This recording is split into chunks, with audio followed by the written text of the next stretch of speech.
Hey machine enthusiasts! Over the last months, I collected your requests, and today I'm excited to take a look at some of those. There's a whole bunch of gems coming up which I hope will connect the dots and inspire you to use your machine differently. But first, send us some love, hit the bell below, and subscribe to our channel for more tips and tricks. And without further ado, let's jump right into the first tip. Did you know it's possible to route several pads in Maschine to the same VST instrument? It's almost like taking a section of keyboard mode and smashing it into pad mode, giving you the best of both worlds. This is great for customized melody sections and also to save some precious CPU. Here's how it works. In this project, I have a Massive X loaded already on pad number 13. It's called Essential 8 and it's mind-blowing. Check this out.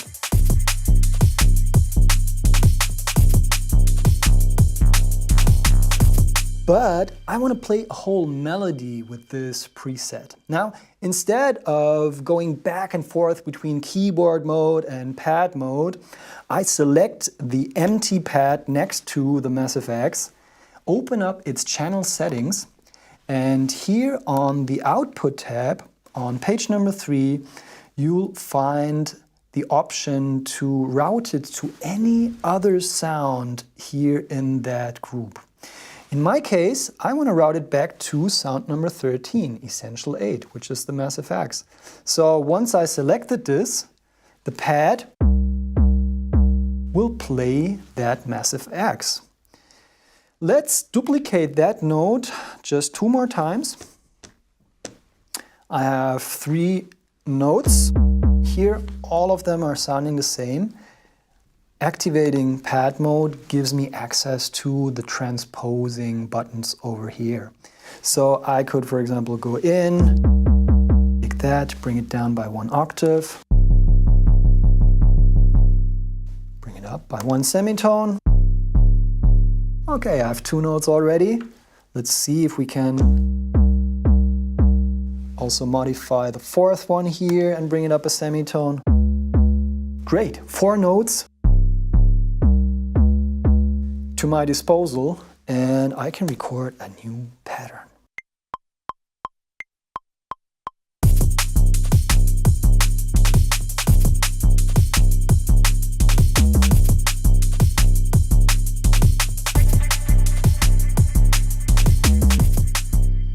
This is really handy also if you work on finger drumming routines, because that way you can save some precious CPU power, load 1 VST instrument and have a couple of pads just using the same instrument.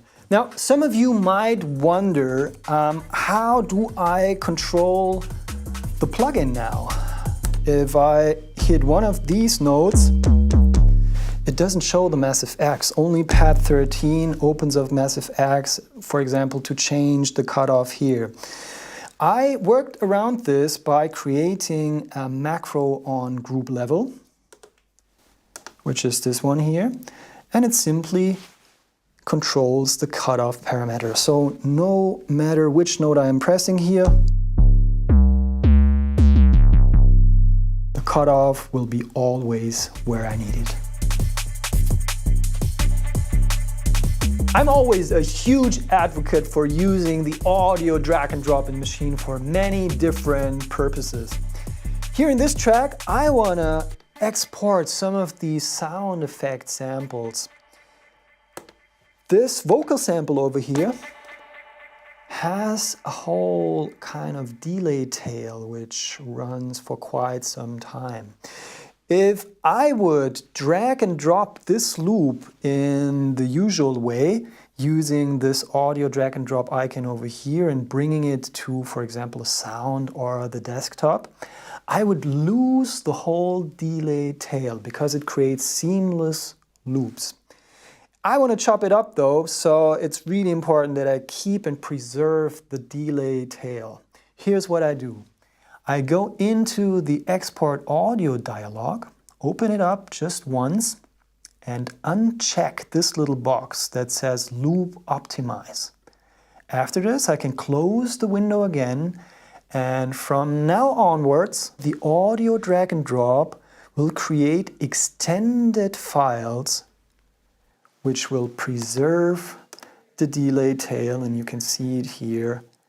Yeah, everything is properly decaying. If you should have any effects like reverbs or delays that keep on playing, or maybe even synthesizers with some notes that are still decaying, that way the audio drag and drop will always preserve everything you need. Have you ever tried using Maschine's chord sets in combination with the arpeggiator? It can give you many new ideas, so let me show you how to set it up.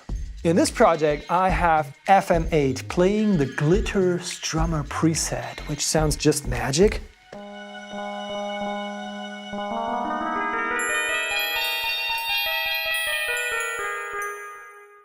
Let's bring on chord mode and select the chord sets.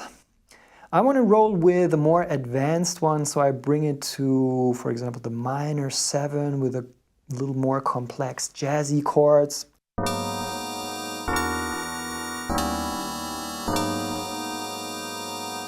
Now, the magic starts to happen once you go into note repeat, you hold that button and you lock it.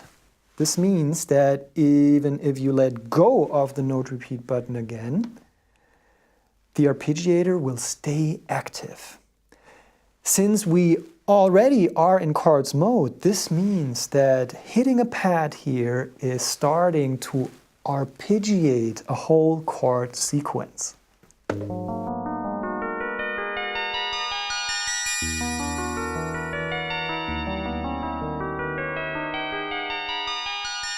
Ooh, beautiful. Now let's record a pattern.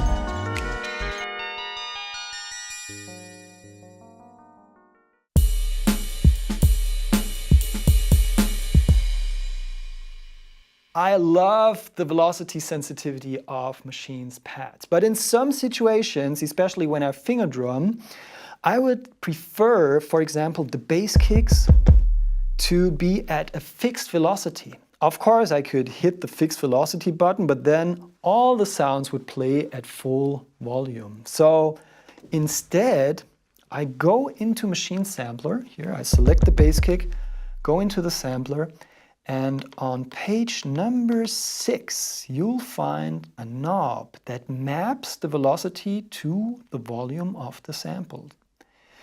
If I bring this down to 0%, this means that the velocity sensitivity is turned off. And no matter how hard I hit the bass kick, it's always the same level, whereas the snare and the hi-hat will still be very sensitive.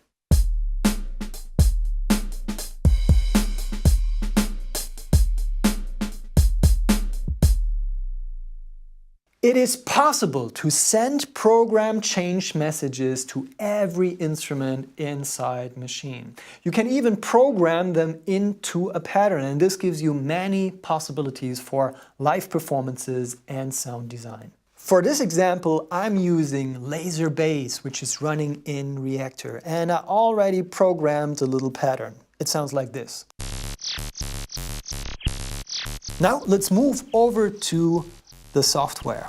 Here, below the pattern lane, you'll find another control lane. Normally you would use this to program the velocity for all the notes. Let's press this little plus over here and open up a new empty controller lane, which is not assigned yet. But I can actually do this by right-clicking it and selecting one of these messages here from the list. I want to roll with a program change, which is used to change programs or presets inside an instrument. So let's select program change and program one event here. Depending on the value of this event here, it will bring you to another preset in the instrument. I already prepared a pattern with some really interesting program changes beforehand. So let's go to pattern number 3. Woo! So the first couple of notes are coming from one preset. Let's check it out.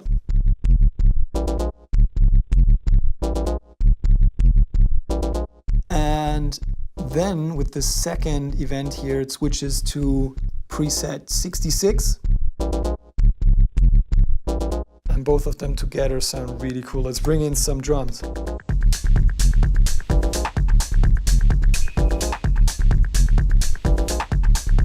Here's another pattern with even more program changes.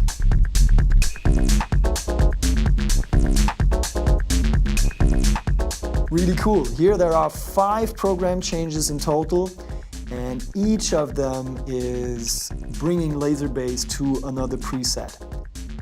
So this is really cool, as you hear, for sound design with these crazy presets that change themselves all the time.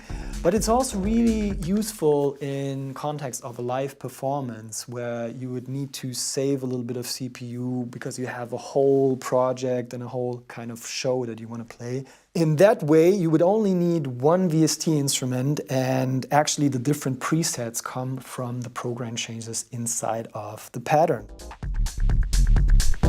Have you ever wondered what the 2 nudge buttons are doing? They allow you to rotate and shift around a pattern rhythmically. For example, I can listen to this pattern, hold down Shift and hit the nudge button to the right, and it will rotate the whole pattern to the right-hand side. Whenever there are notes falling off the screen, they will again pop up in the beginning, and this is why I talk about rotating. It's almost like a cycle of things. So let's nudge it a little more and see where it's bringing us.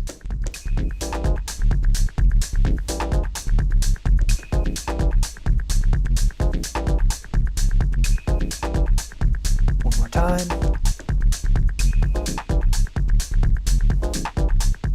So I can really experiment while I'm listening to the loop and see which pattern works best. Maybe even come up with some variations that I'll be using later. So this is where the nudge buttons come in creatively.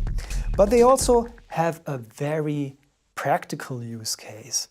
When you are a beginner in Maschine, it sometimes happens that in the heat of the moment when you record drums or something like this, that you are actually off the grid, not on the first bar, but the snare drum is actually on number 1 of the beat, and it's kind of a little bit offset. Let me show you what I mean.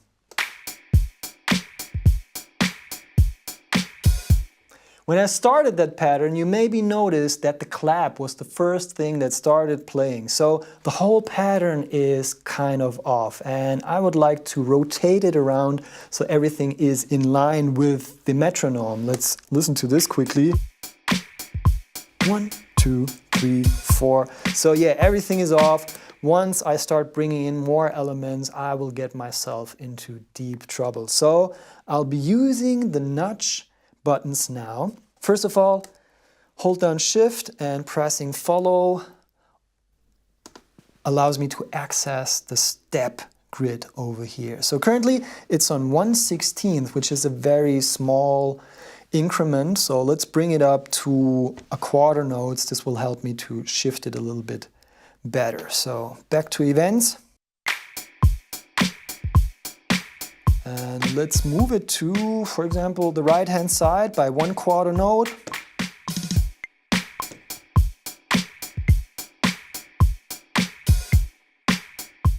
All right, and hitting the nudge button 2 times, fixed it, and the metronome is in line with the original pattern again. And I can start bringing in more elements now. Did you know it's possible to use any external effect inside Maschine? Here I got this beautiful big sky reverb, and let me show you how to integrate it into your workflow. The very first thing I'm gonna do now is open up the settings. Here, if you move over to the hardware tab, you'll find an option to untangle the headphone outputs from the main outs. Normally, they both mirror each other, so you can use the headphones anytime you want. But for this example, I'll bring it to line out. This makes sure that the main and the phones, as you can see here in the graphic, become separate outputs that I can use inside my Maschine project. Once this has happened, I connected the headphone output to my external effect over here, to both of the inputs. So there's a stereo connection between Maschine and the external effect over here. I also made sure to connect the stereo out of this external effect with the stereo in of Maschine again. So now I have a whole kind of loop, a return, a send and return circuit that integrates the big sky.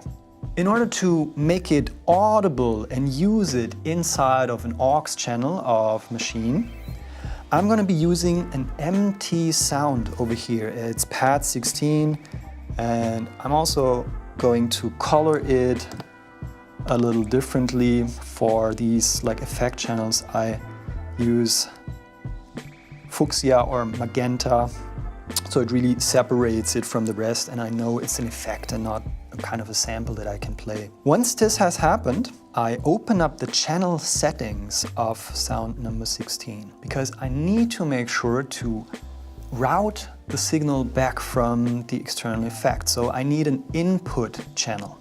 With this knob over here, I select input channel number 1, left and right, and I'm also gonna be just increasing the volume to the maximum of 10 dB to really make sure that we have a good volume coming back from the external effect. So let's start the beat here. And I'm gonna be selecting the rim shot to apply the reverb now. And here in its output settings page, I select external 2 as an auxiliary. So the rim shot is going to be sent out here from the headphone to the external effect, and it comes back on the stereo in here on that sound. So let's try and increase the volume a little bit and see if the reverb comes in. There it is. Let's open up the decay a little bit more. Please note that it's important to set your external effect to 100% wet setting, otherwise you will create a kind of a doubling of your sample. You don't want that, we only want the tail. So bring it to 100%, and this gives you only the effect. Right, okay, I can change the presets over here.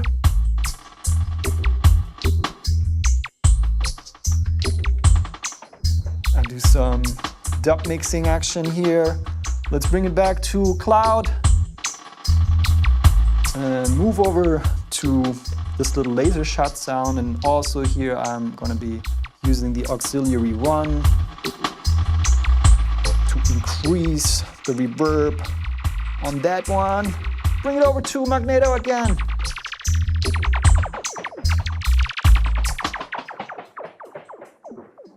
Yeah, so it really starts to feel like a plugin, although it's an external effect on your desk. It's amazing. And if you have any external effects flying around your studio, I would highly encourage you to try this out. Now, the next one is a real time saver. Whenever you want to tweak several samples at once, this is possible using the multi-selection. You hold down select and activate multi over here. Now you can add as many samples as you want to your selection. Currently, I added the kick drum, the snare drum, and this hi-hat. And whenever you tweak a knob here in the sampler settings, this will be mirrored into all of the connected sounds. So let's move over quickly and activate the SP1200 simulation here. And to make it really audible, bring down the tune of all the samples by 2 semitones. Okay, sounds heavy now. Let's drive the saturation a little. And lastly, a little bit of compression on top. Sweet. So instead of going into each of these samplers respectively and tweaking all the knobs, you can do it all in one go. Just note that after you finish tweaking your multi-selection, I'd recommend to quickly deactivate the multi-selection again, otherwise you will run into funny situations later on. Did you know it's possible to connect your machine to an external drum pad and play all the drum kits with sticks? You connect the MIDI out of your external drum pad to machine's MIDI in. And in the settings dialog, you can move over to the MIDI tab and activate Maschine MK3's MIDI input. You just turn it on here. So now Maschine is listening to whatever's going on in your drum pad, but we need to find out on which channel the drum pad is actually sending its MIDI information. Of course, I could reach out and look and read manuals and look for MIDI implementation charts and things like this, but you know what's the faster way to do this? It's called a MIDI monitor. A MIDI monitor is able to sniff out all the messages coming here from any kind of MIDI controller, and you find them free on the webs, and I've downloaded one of those, and I'll be hitting a pad now on the external drum pad.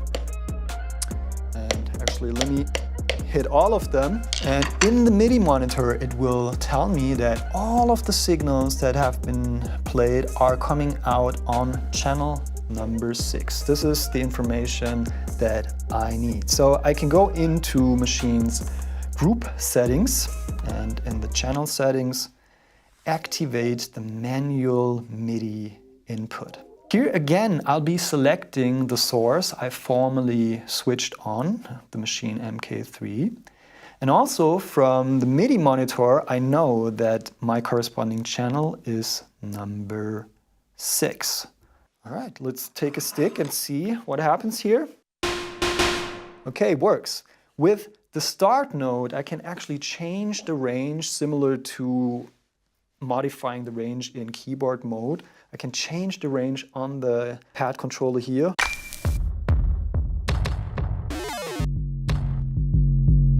And start playing right away.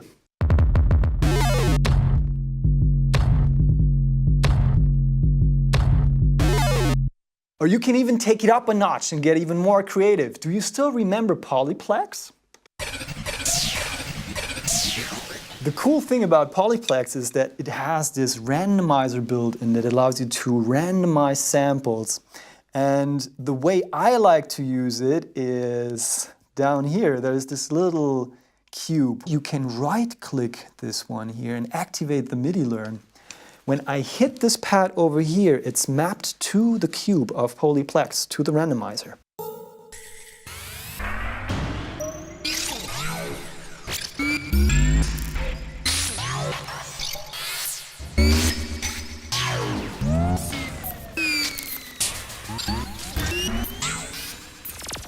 How about using Machine's internal bass synth and play it on the drum pad to come up with an acid line?